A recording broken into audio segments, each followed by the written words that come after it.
In one of my speeches, when I was campaigning, and I was asked, why am I here? I said, because I love my country and I love the Philippines. Andito po kasama ko si Acting Secretary sa Department of Foreign Affairs, si Enrique Manalo. Enrique,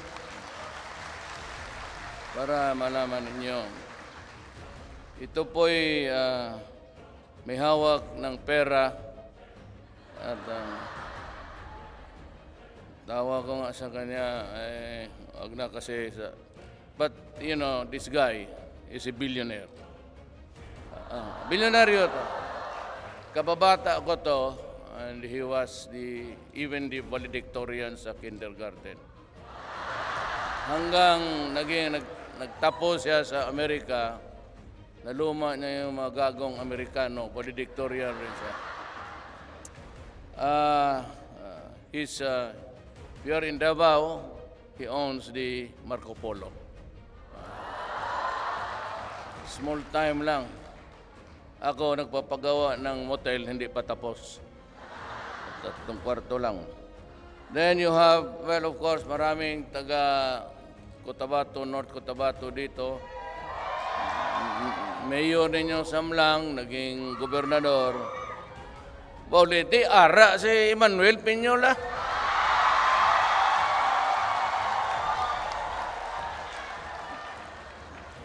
Di kagamay-gamay lang, pero damo sang improvement ng North Cotabato. You know, North Cotabato, in about 20 years, will overtake the domestic economy ng Davao. Andyan sa inyo lahat eh.